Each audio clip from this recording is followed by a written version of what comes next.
Here is a interesting conversation with Secretary of State Tony Blinken and Senator Mitt Romney at the McCain Institute. It's one of those things where, I don't think Romney is purposely going Bulworth.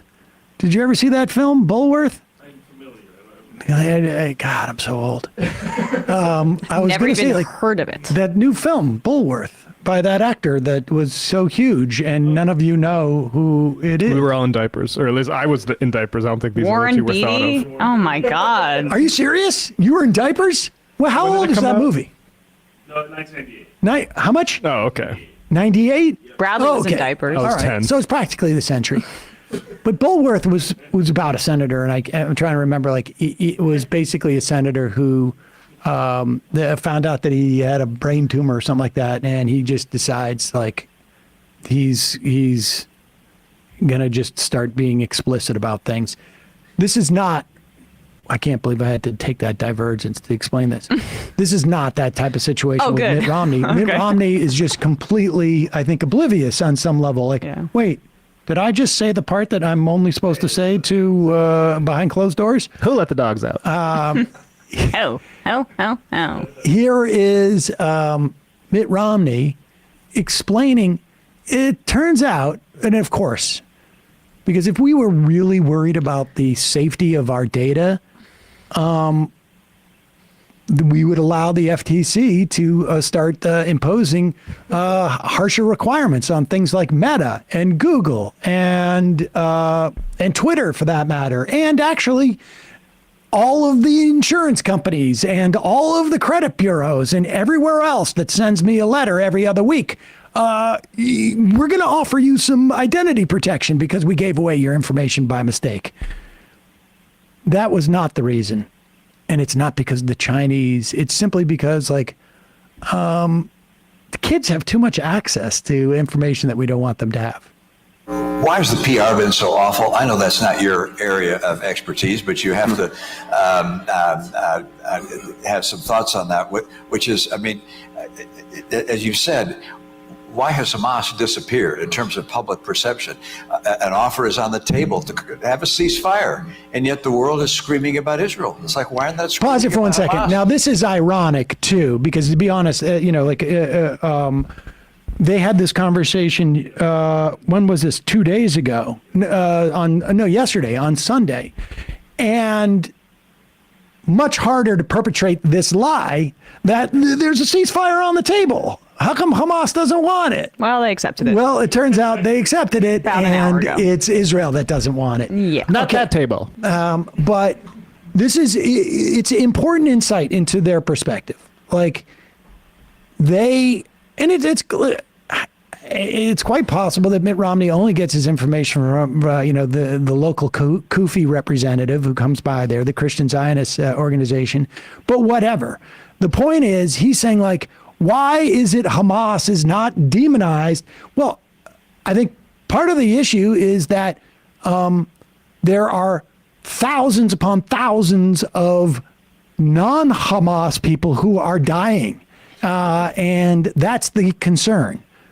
Go ahead. Ceasefire, and yet the world is screaming about Israel. It's like, why aren't they screaming about Hamas? Accept the ceasefire, bring home the hostages. It said it's all the other way around. Typically the Israelis are good at PR. What's happened here? How have they and we been so ineffective at communicating the realities there? And we're on an intravenous feed of information with new impulses, inputs every millisecond. And of course, the way this is played out on social media has dominated the narrative. And you have a social media ecosystem environment in which context, history, facts get lost, and the emotion, the impact of images. Now, pause it. Let me just address this, too. This is such garbage. The fact of the matter is that the overwhelming majority of the years in which Israel was sort of unquestionably supported by this country, we got none of those things. None of those things. And that's what's maintained it. If anything, there is more context, more actual history available today than it has been in the past.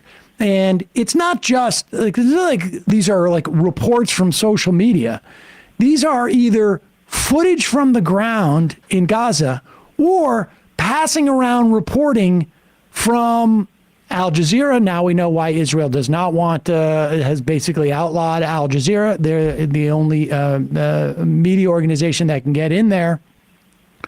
Or even like CNN in many respects. Like, you know, they're just as pissed about Christian Amanpour's reports that leak by and gets amplified, not amplified, travel further on social media. It used to be like, okay, we can afford this. You know, this is CNN International, or it's just like at 5 p.m. and we bury it and it doesn't have any long tail. And we have the ability to keep producing enough stories that gets buried, but that doesn't happen anymore. So this is really a complaint, and it really is a fascinating complaint too, of like that social media has the ability to create fraudulent narratives about this, as opposed to revealing it. Fraudulent narratives getting amplified, or real narratives getting amplified. It's a fundamental misunderstanding of what social media does. Well, I mean, even Romney at the beginning is talking about it as a PR problem, right, for Israel. So he's viewing this all through this almost just like, again, like I think I saw when Chris Hayes did his monologue, he referred to it as this paper doll conversation about what's happening there. And I think that that's fairly accurate. Like this is not, we're talking about thousands and thousands and thousands of people dead or in immense suffering as we speak. And like, I'm so resentful of the idea that this is not people educating themselves. It's actually the exact opposite. And the fact that they can get to that mental place where there's less context that's being available to people. No, we've never had that context about Israel in this country. Hamas would not exist if Israel did not exist. Israel is, was founded and is a part of a project that was founded on violence, and the continued expansion of the country was created through violence, and people are beginning to understand that. So it's just like this extremely cynical view of how diluted too. And diluted. Yeah. Go ahead. The impact of images dominates, and we can't discount that. But I think it also has a very, very, very challenging effect on the narrative. Yeah, a small parenthetical point, which is some wonder why there was such overwhelming support for us to shut down potentially TikTok or other entities of that nature. If you look at the postings on TikTok and the number of mentions of Palestinians relative to other social media sites, it's overwhelmingly so among TikTok broadcast. So I'd note that's of real interest, and the president will get the chance to make action in that regard. Wait, what? Yeah. Not only is there overwhelming support to shut down TikTok, it's not just about like, we don't want media narratives to spin out of control. It is specifically to this narrative, too much pro-Palestinian support on TikTok. Got to shut that down. It's a real shame that he's not doing a Bulworth thing there, because that would have been a quite a good one. But he just sort of, little parenthetical, I just want to make it seem like I can button this up too. Unbelievable. It's inconvenient for him. I mean, they have lost control of the narrative, Israel has, and that's because of just the actual imagery from what is being portrayed and what is being shown to people. And I just like the way that he speaks so casually, Blinken in particular, about, how these kids, they're being manipulated by the brutality of the images that they're seeing, as if that's not enough. right? Like as if they are so over emotional and not looking at it through a rational, measured lens with the context that he's talking about. Where no, I mean, 100%. No, the images are enough. The images are enough to oppose this. The reality is enough to oppose this. Well, the point is that behind the images, there's also numbers.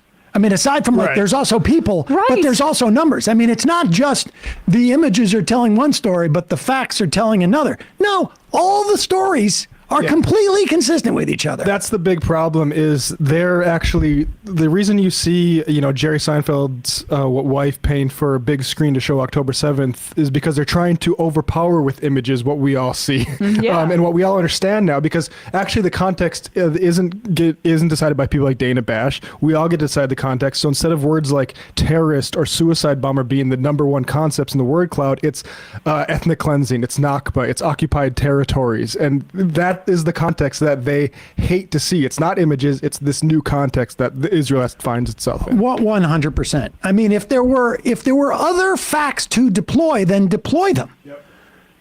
That's the problem that they have, is that the facts don't matter. I mean, you've got U.S. senators sending threatening letters to the ICC.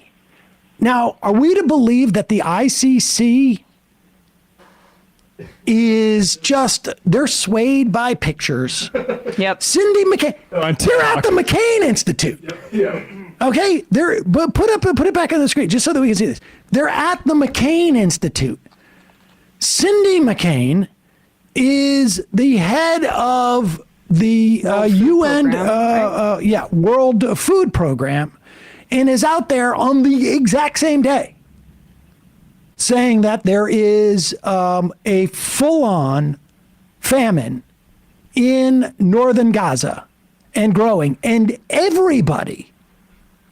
there's nobody who disputes that the reason why there's a full-on famine there is is Israel allowing a full complement of aid to get in. There's no other but for.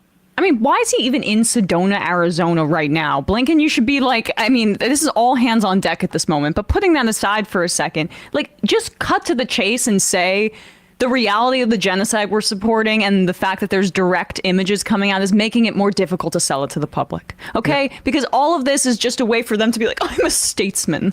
I am so much more above, all these kids who are so emotional when they see this imagery. We have all the context and facts on our side. When in reality, all you're saying is that the propaganda that worked so well in the past is not as effective right now because of the brutality. The real key to resolving this Israel onslaught of Gaza is to get rid of all social media and televisions. And democracy. We support democracy. And televisions, and we'll see how the newspapers do. We support the democracy that just banned Al Jazeera. I heard this morning a reporter from Tel Aviv saying they can't access it on their internet anymore. So, this is the democracy that we're talking about, that militarily occupies 3 million people, that keeps another 2 million in an open-air prison, then bombs the shit out of them, that treats Arabs as second-class citizens, that doesn't allow gay marriage, doesn't allow interfaith marriage. This is the democracy that we're supposedly supporting. And everybody that points that out is just emotional, irrational, ill-informed, doesn't have the context. Or is it you guys that don't have the context? I'm deranged. Hey, folks, don't forget to hit the subscribe button and check out our daily show. We do it every day at 12 p.m. Eastern for about 2.5 hours. We even take phone calls. You should check that out.